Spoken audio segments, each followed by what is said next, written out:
So I'm liking this new microphone thing because I don't have to talk really loud, and I can get the phone a little bit away from me so you can see me better and see what I'm doing. So I'm liking it. I'm liking it. But what I want to talk about is giving up addiction and taking my power back. So in this last week, I've decided, and I have done, quit smoking marijuana as an out, because I've noticed that it's in the long run, in the short run, it's kind of like sneaking into the higher realms or sneaking into the place of peace without actually having to find the peace. So you're giving yourself an out. You're giving yourself an out of not having to actually go through whatever it is that you're going through emotionally, because you go into this, you smoke marijuana, and then you go into this, place of complete, not, it has different effects at different times, but it's actually like running away from your life, and it feels really good. It's the last time I smoked was on Saturday. Now it's Wednesday, and so I've already given up. If we want to talk about addictions, let's go ahead and talk about addictions. So I gave up drinking alcohol.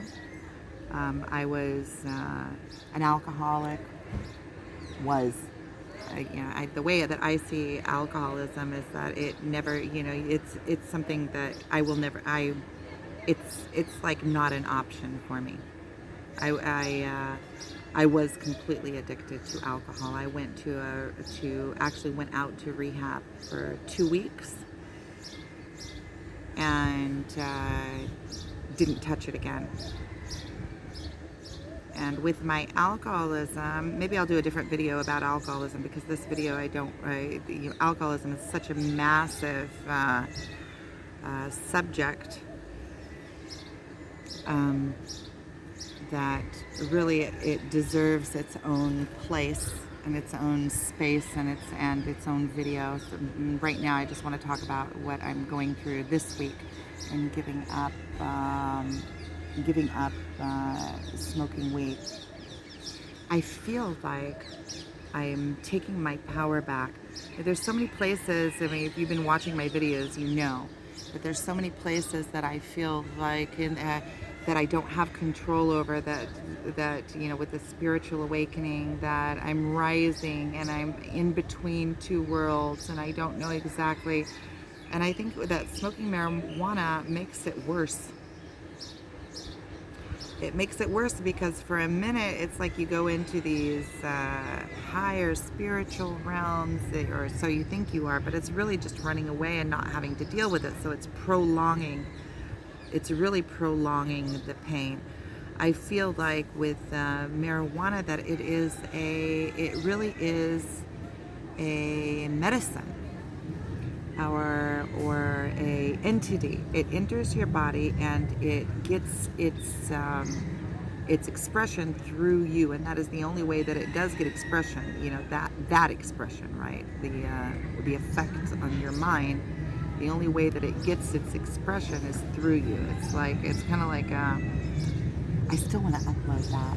I did a video about genies and what genies are, and genies like as in jinns, as in, you could call it anything you want, really, demons or whatever you want to call them.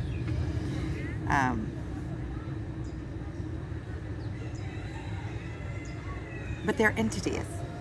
And marijuana is also an entity, just like alcohol is an entity that comes into your body, and it affects the way that you are and the way that you process. And it wants to continue. It's like with the addiction, even with alcohol or even with cigarettes, let's say, cigarettes. So cigarettes, and I was a smoker for a lot of years too. I also gave up smoking more than once. I gave up smoking the first time for 14 years. I quit when I was in my 20s, and I gained like 30 kilos. 30 kilos, at least like 60 pounds that I gained. That was my first, well, not my first, because when I was pregnant, I gained a whole bunch of weight, but that was like a big gain, weight gain that I didn't get off for years. I've had all sorts of addictions throughout the years, food addictions, coffee addictions, and that is also another thing that I want to talk about in this video, that I've just decided that I'm going to be giving up coffee, but not giving it up cold turkey. I'm going to have 1 cup of coffee in the morning, because what I realize, I drink coffee throughout the day, and in the end of the day, I drink a ton of coffee. And what I'm realizing, what I was just looking into, what are the effects of coffee, and one of the effects is anxiety. And I'm going through so much anxiety. You know, anxiety is something that, if you've been watching my videos, you know.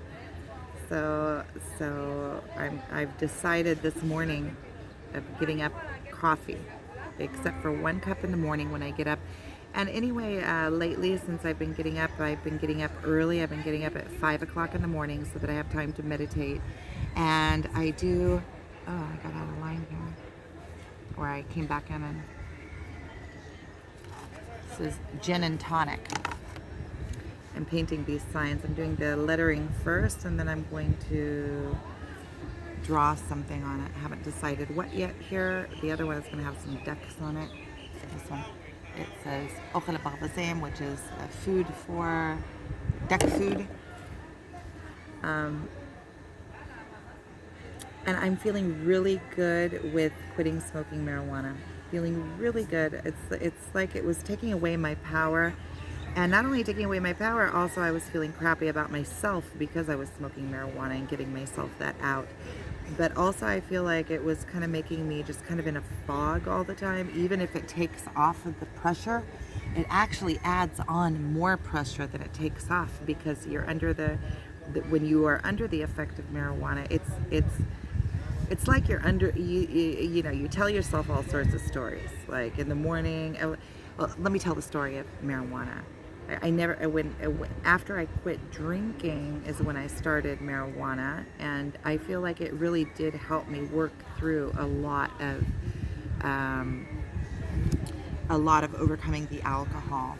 It really did. It helped me understand things. It also gave me a different kind of out. But now it just turned into its own addiction, its own out.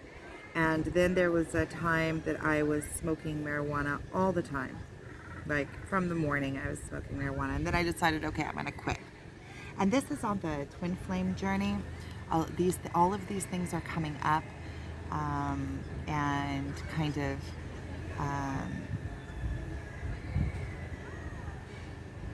yeah, you're going through everything on the twin flame journey. You go through yourself. And so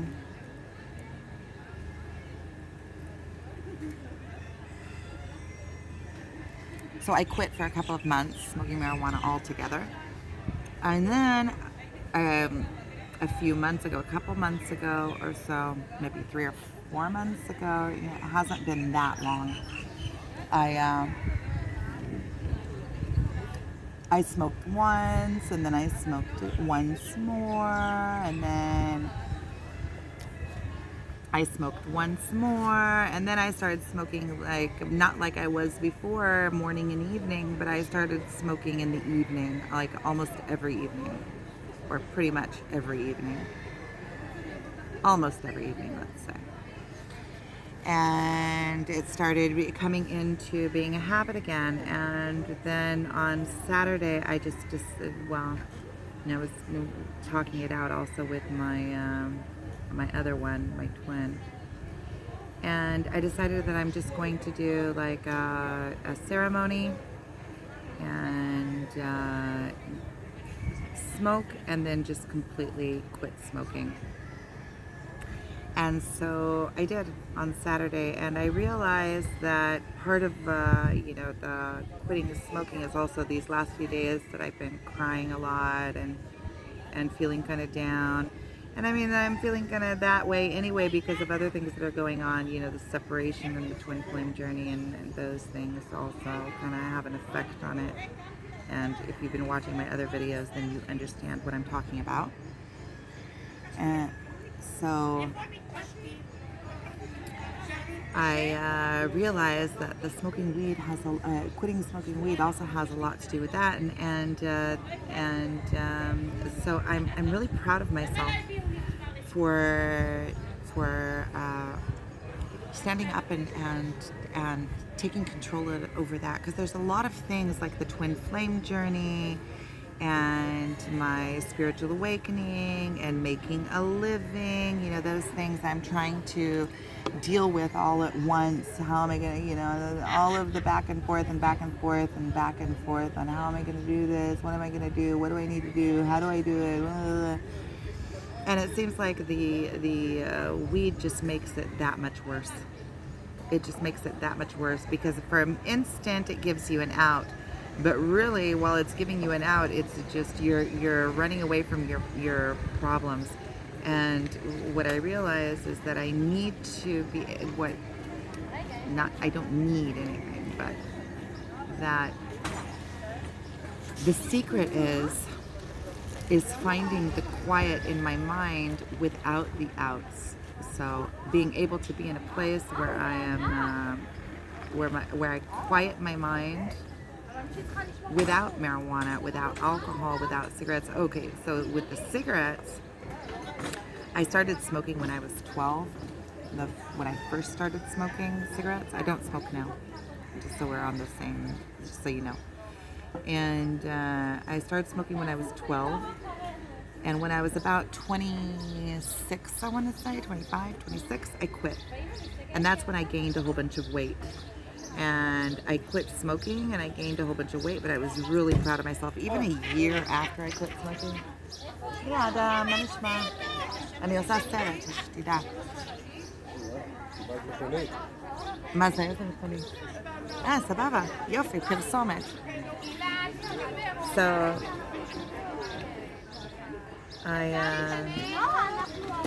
my brother-in-law. See, I get to come to work, I get to see my family, I get to paint, I get to sit with my brother, I can make videos while I'm doing it. I just like how, like,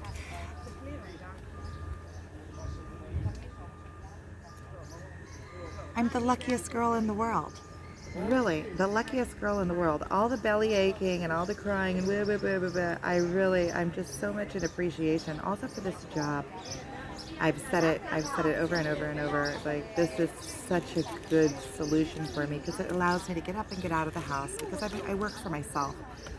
Most of these past years, I have my own business. I work for myself. I sell on Amazon and Etsy and in the tourist shops, which is a little bit less lately, but that's also something that I can build.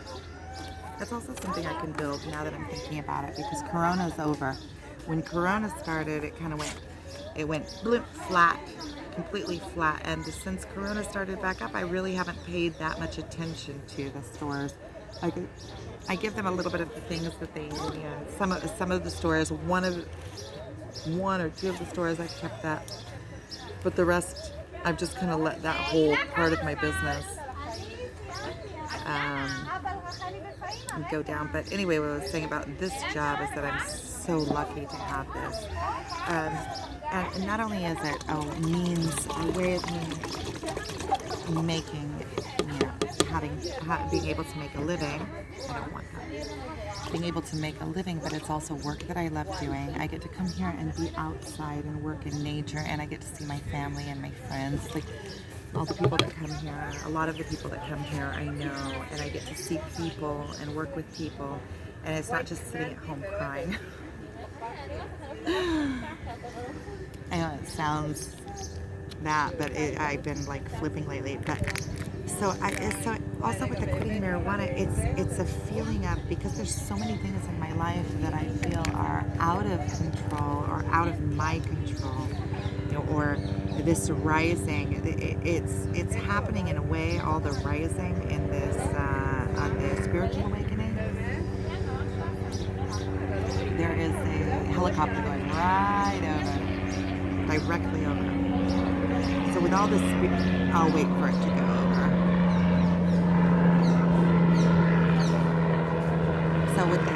spiritual awakening, then a lot of times, like by the time you think you can grasp something, it's already out the door. It's like it's going so fast that it's going through you. All of a sudden, you think you realize something, and it's an epiphany, and 2 minutes later, it seems like energetically, maybe it's like a few days later, like it's like you don't have anything to grasp. You're like, okay, I'm gonna do this, and then it's like that already is small compared to the next thing that comes along. It's like it just continues and continues and keeps opening and keeps opening, and it's happening so fast. I think that my whole spiritual awakening started when I came back to Israel 10 years ago and took care of my alcoholism. I went into, it's been almost 10 years since I quit drinking, which is amazing. I'm so proud of myself.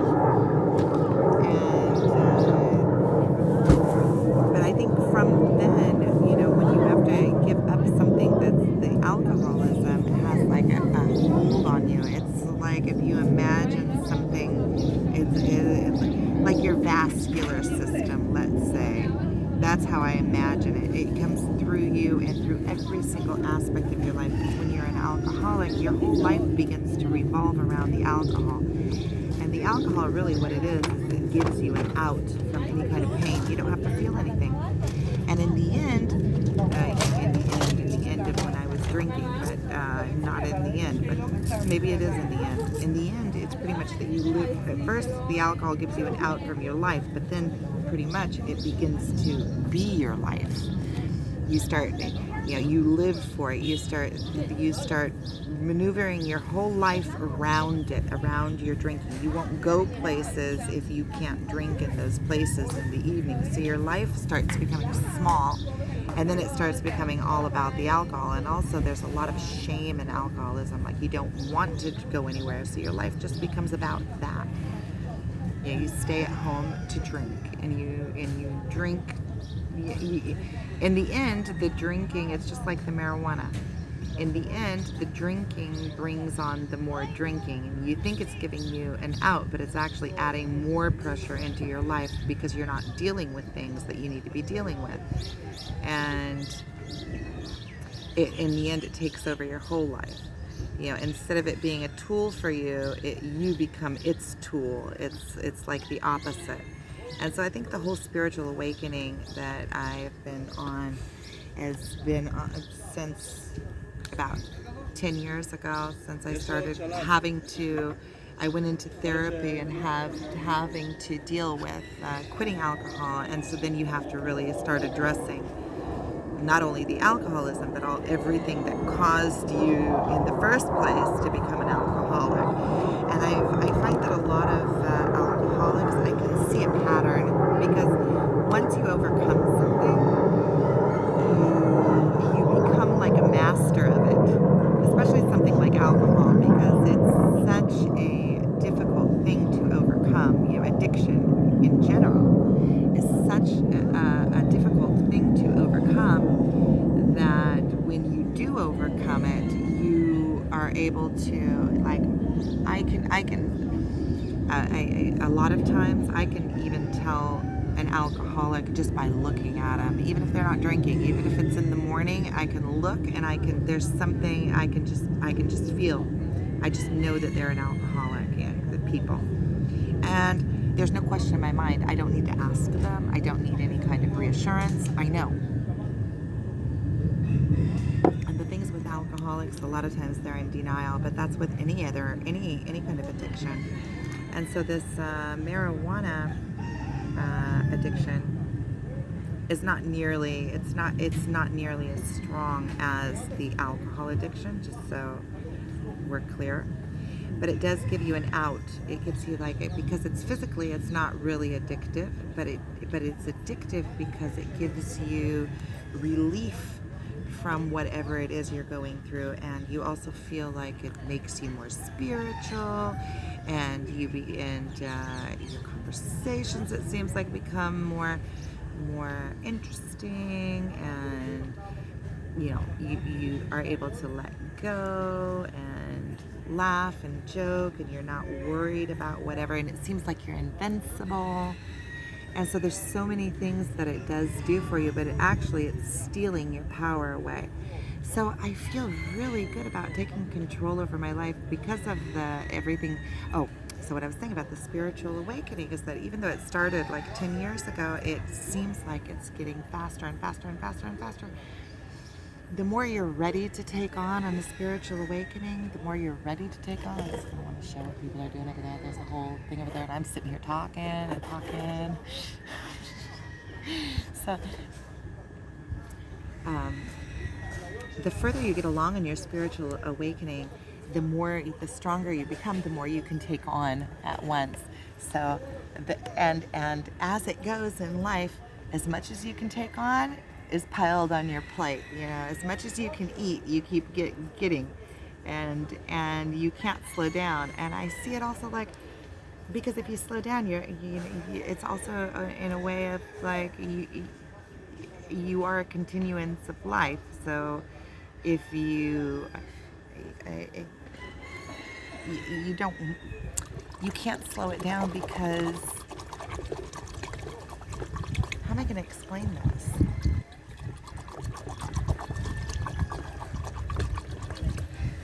So with your spiritual awakening,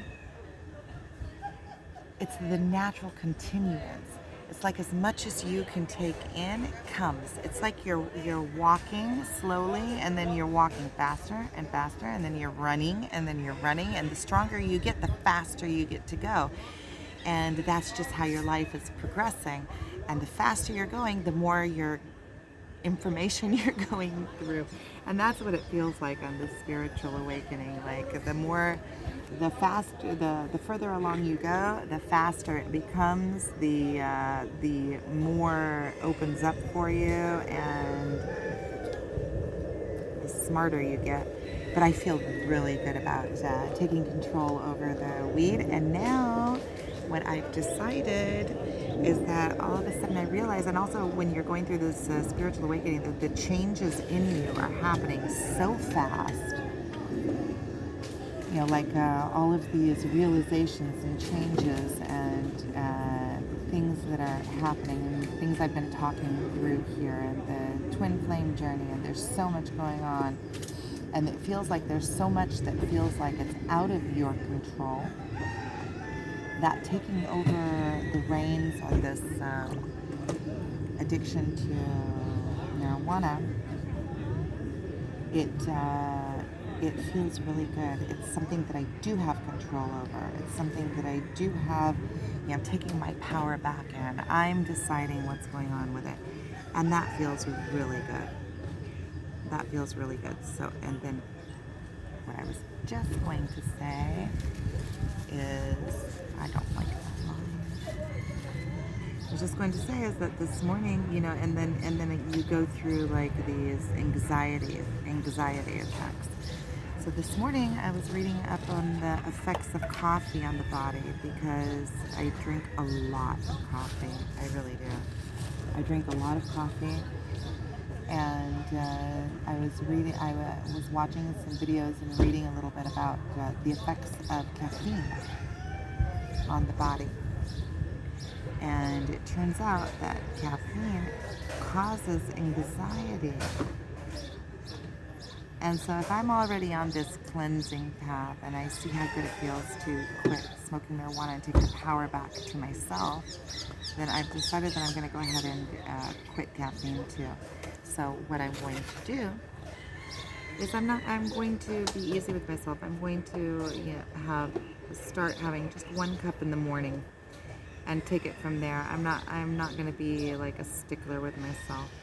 So I'll have 1 cup of coffee in the morning, and we'll see how that goes, and then slowly start weaning myself from it if I feel like I need to more than just one. Maybe I'll just completely remove caffeine. But I don't want to be harsh with myself. I just quit smoking marijuana, and so here goes another thing. This feels really good, this cleaning up my act. and slowly taking control back over my life. Okay, so there's things that, because these are places that are stealing away my power. And even just, even if coffee isn't stealing away my power, first of all, it causes anxiety. So there's one thing.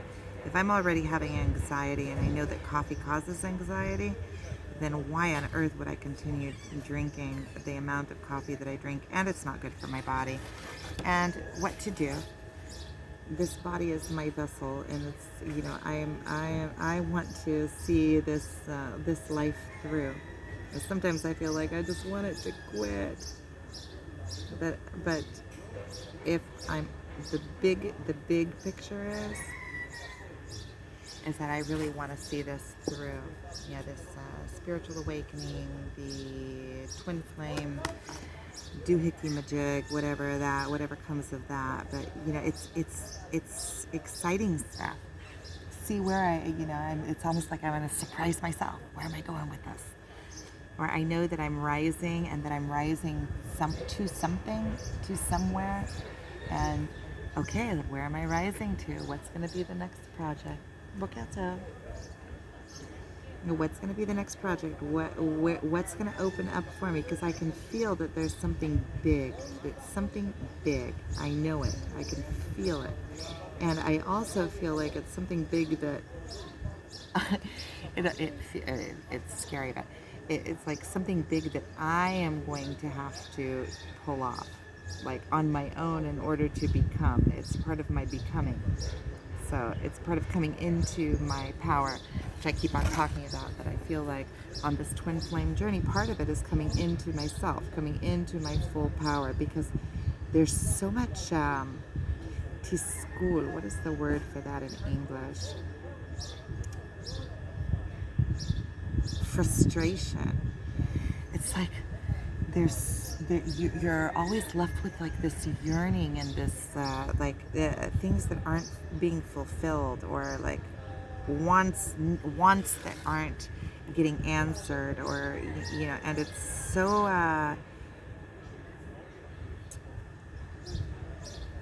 so big. Like these wants are so big that to let go of them feels to me like all the rest of the stuff, like quitting caffeine and quitting smoking and all of those things, are like small next to it. And so, my story with cigarettes also. So I'm already making this about my addictions, overcoming addictions, and overcoming addictions and spiritual awakening. And so with smoking, see how many addictions. Smoking, I quit for 14 years, and then after I quit drinking, I started smoking a little bit of marijuana, and then there was like there was a joint being passed around or something, and it had tobacco in it. And I was already 14. Like tobacco wasn't even a part of my life anymore.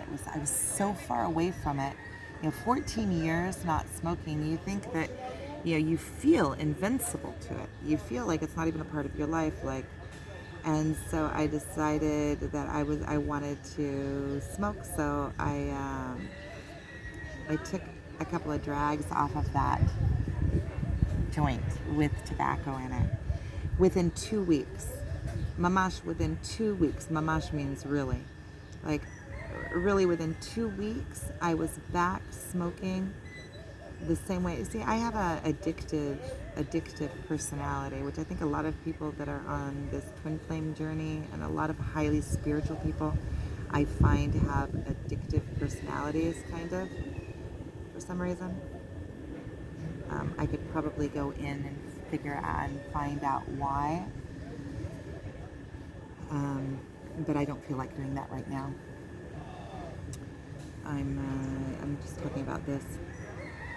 And so within 2 weeks, I was right back where I had been 14 years earlier, which I think I see as a really good thing. And the reason that I see it as a good thing is because it was like a realization for the alcoholism, because if that happened with cigarettes, I certainly know that the addictions come back to alive almost instantaneously. And so it really helped me realize that with alcohol, there is no way. One of the things that when I quit alcohol was I kept on telling myself, do not forget how bad it is. Don't forget how bad it is. I was afraid that once I quit drinking, that I would forget how bad it was to be addicted to alcohol, and how you feel like Dr. Jekyll and Mr. Hyde, really, when you're drinking, because in the morning you hate yourself for drinking. But then when the time for drinking starts coming around, your mind starts telling you, your mind, it's the alcohol, starts telling you all sorts of stories.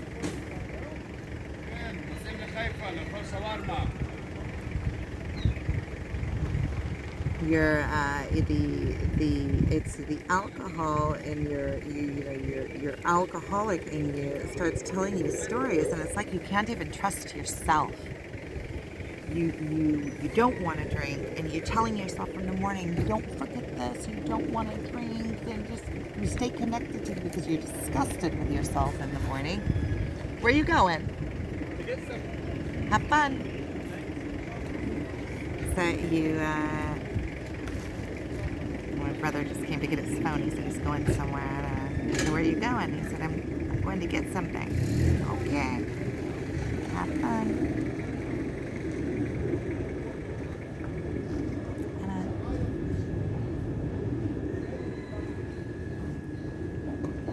See, I get to see people. I get to see people all over the place. And so it's like you can't even trust your own self. And think of how horrible it is that you can't trust yourself. And that's why when I went into the program and I went to a detox, I was there for 2 weeks. I remember that before I went, thinking to myself, don't forget how bad it is.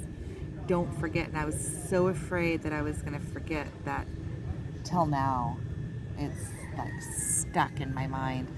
And the night before I went into detox, so first of all, it was really difficult. It was one of the most difficult decisions that I ever made to go into detox. I had 2 little kids at the time. I was going through a divorce. I'd come back from the States, and I was going through a divorce from my ex-husband. My ex-husband did want me to go into detox. So he was taking care of the kids, but my kids were little. And 4 and 6. My youngest were 4 and 6. And it was difficult to make it. I'd never been away from them for that long, for sure. And so it was a really difficult decision for me to make. And it's also you keep on telling yourself, well, I'll just do it by myself. I'll do it by myself. And I tried to do it by myself a few times. And the longest that I had ever managed to hold without drinking was 10 days. And so finally and I was in therapy. As soon as I got back to Israel, I went into therapy talking about, there's biting flies here. Stinking bitey flies. They keep coming and biting my legs. So, and I went in, and it wasn't fun. But that was good that it wasn't fun, because I never want to go back there again. And when I was there, I said it's like you have to kind of, with the alcohol, it's like you hand yourself over. You just decide, okay, I'm going to surrender into this, stinking flies. I'm going to surrender into this. I'm going to just decide that I hand myself over to these people. I can't do it myself. Whatever they say, it's like suspending yourself for a couple of weeks. completely suspending yourself. And when I did it that way, it didn't seem that difficult. I remember at home when I was trying to quit myself, it was so difficult because you have the option. And when you hand yourself over to a detox place, it was like, listen, it's always difficult.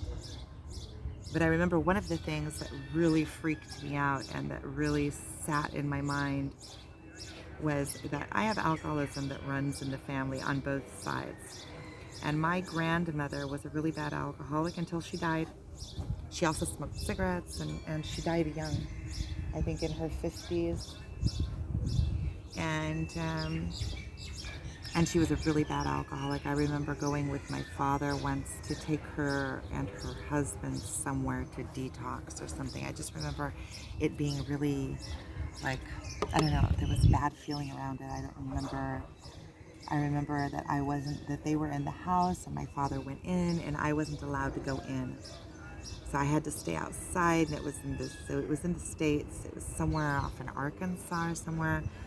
And it was like, it was a trailer park or something like that place. And it was really like,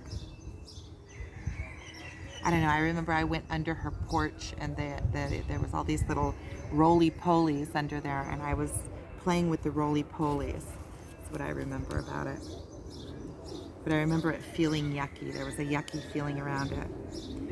And so when I went into detox, or the day before I went, was something that really freaked me out, was that my father came to me and he said, yeah, but you know, the detox part is the easy part. It's after you get home is the hard part. Because in my mind, I'm going to detox and that's it. I'm going to be over the alcoholism. There's no, in my mind, that was what it looked like. And then when my father said that to me, he said, the really tough part is after you get home, staying clean. And then he told me, yeah, my mother went out a whole bunch of times to detox, and then she came back and started drinking again. And that freaked me out. I mean, freaked me out. It's like, oh,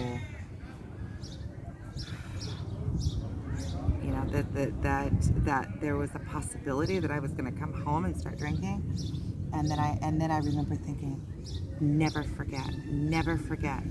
And I went to detox, and I think it was so bad. It was so, like, I was in the room with two other women, and they had both. One of the women had been 7 times in detox, and I read somewhere that the more times that you go and it doesn't work, the less likely it is to work, because you already have that, like, set in motion, that you go, you detox, and then you start drinking again. You go, you detox, and you start drinking again.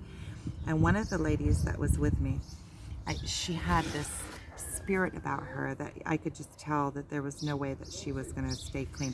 She had already been 7 times, and you could just see her wild spirit in her. And her father had died from alcoholism at a young age.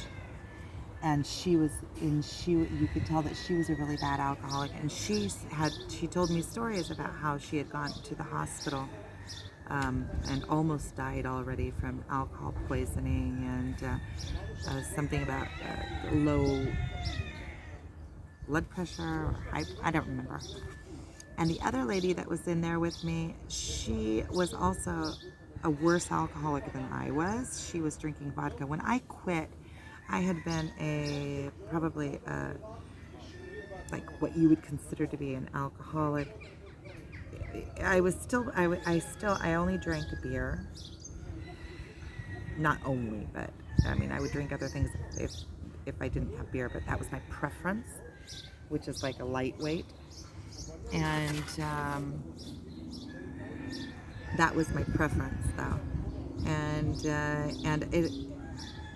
I grew up in a house where my mother was an alcoholic, and I think she went like 20 some years ago. She went out and detoxed when I was, how old was I? Maybe 19 or 20 when she went and detoxed. So I knew what alcoholism was, and I knew that it's a progressive problem.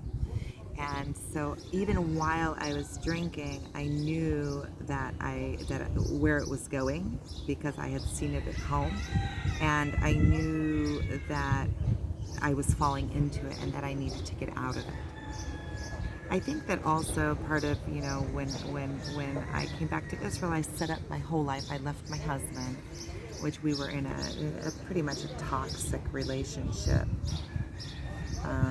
I blamed him for years and years and years, and after a lot of therapy and self-therapy and understanding, I understand that if I didn't allow things to happen as they happened, that I was a partner in that toxicity, and I wasn't free of, I wasn't a, you become like, they talk about, you become the, like, porny, what is the word for it? When you become a korban, but in Hebrew, but in English, it's like you look at yourself as a victim, So I realized you can't be a victim unless you allow yourself to be a victim. And that goes back to something that my twin is telling me about self-esteem.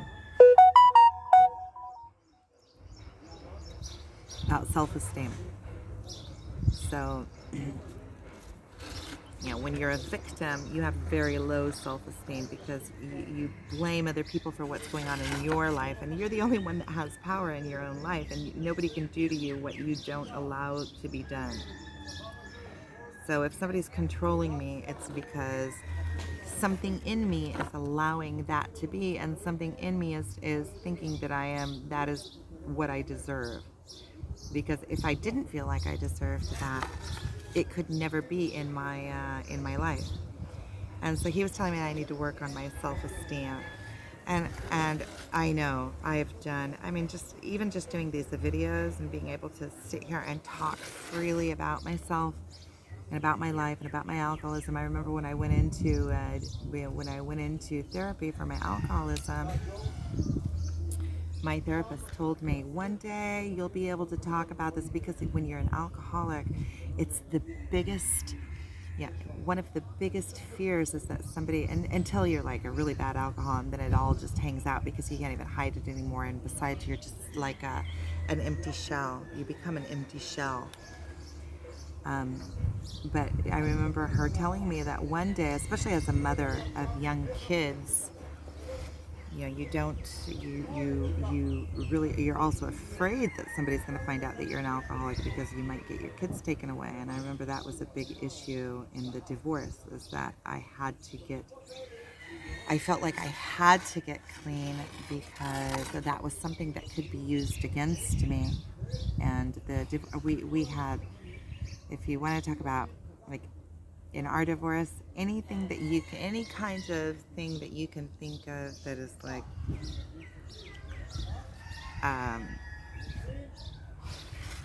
you think of in the worst kinds of divorces where we went through in the divorce. So the fighting and in court and fighting over the kids and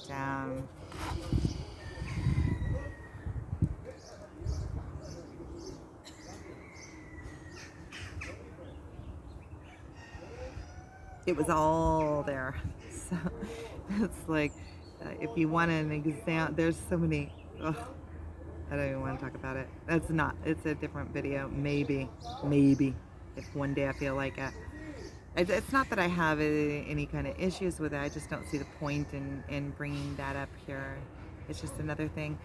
Maybe I will do one someday about divorce. It's just that I don't really feel like that's my niche. I'm sure that I could help people going through a divorce understand what they're going through, but I'm not sure. But everybody is individual, and everybody's going to have to go through it themselves. And that it's a partnership. It's not like something like alcoholism that is within yourself and you overcome it. With alcoholism, I know that I can go all the way in. If somebody has a drinking problem, I can go with them all the way to the core. and work with them in their core, because I know exactly what's going on. And you know what? From an alcoholic to an alcoholic, you can't hide anything. You can't pretend, because another alcoholic knows, especially, another alcoholic, especially if because when you're in the alcoholism, you're not willing to talk about it, really, because you don't want anybody to see, and you think that nobody can see exactly what you're going through. You think that you're the only one, but you do realize at some point, after you go through it and after you fix yourself, yeah, I guess, after you overcome, then I like it. I like it. I did the shading on the words so it stands out. It says gin and tonic, and this is a place to put the price. So I'm really proud of myself, and I feel like within the spiritual awakening and the process and the self-esteem I was talking about. So I've come so far with that. And not caring what anybody thinks or what. Supposedly, apparently, there's more places that I can do some work. Twin has pointed that out to me, which I know that there are, because I know that there are places that I can do more work. Otherwise, I wouldn't be having all of these feelings of weakness that I need to overcome. Running away from my work, it seems like I would have more answers in the things that I'm doing if I had, that everything would be open to me. Then there are places that I'm still rising in that, and that's part of the spiritual awakening too. Oof, it's so annoying. I want to just rise, and I know, like, I've been getting from the universe. I've been getting messages that it can happen really fast. That once I let go, once I find where I'm holding and I manage to let go of whatever it is I'm holding on to, that it'll happen really quick. The rest of the rising will happen really quick. So I'm looking forward to that. And now with this caffeine thing, this morning is okay, going back to the circle. I read and I watched a video about caffeine, and that caffeine brings on anxiety. So if I'm already having anxiety and I'm already overcoming addiction, and I have all this twin flame stuff going on, which is also adding, that's a big thing. The twin flame journey is a big, it's like the probably like the biggest thing to overcome, or the biggest, I don't know, this journey is, it's like your life journey. It feels like it's bigger than even the alcoholism. And if I'm already going through that and having to deal with all that, then all of the quitting smoking and quitting marijuana and quitting coffee and those things all just seem like small fish, really small fish compared to what's going on in the twin flame journey. And so why not just give it up? And I'm already in all this pain, so I might as well just, what is another little added, quit caffeine is just another little blunk. Already I'm so far into going through myself, because it takes a decision, and it takes purpose. Like, you have to do it on purpose. But I'm already so far into this twin flame thing, and the self-awareness and coming into myself and rising and all that, that what's another little nudge of giving up caffeine? It seems like it's something that's really simple. Galit is here, my girlfriend. Yay, I wanted to talk to her yesterday. I was thinking about her and I want to talk to her about something. So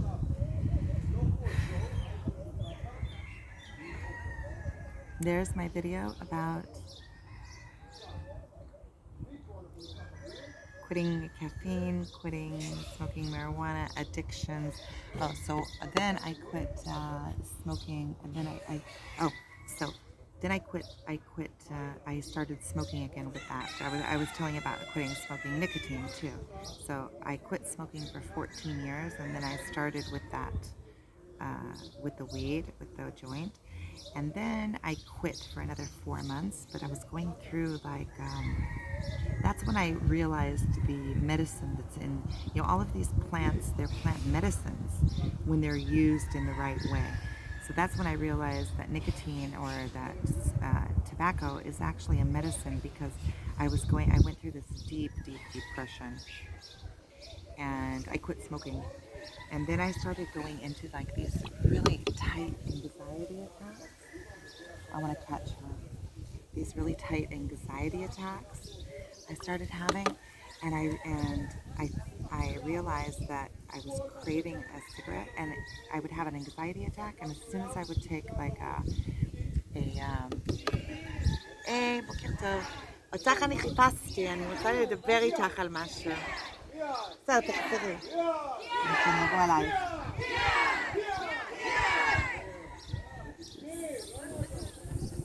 So, I'm just telling about my,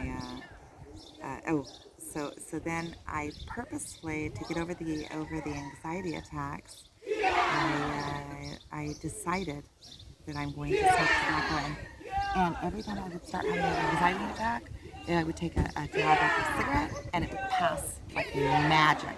Here's my girlfriend. Okay, so this is me taking over control of the things that I have control over in life, and talking about an addiction. Okay, so I'm going to end this here. So thank you for watching.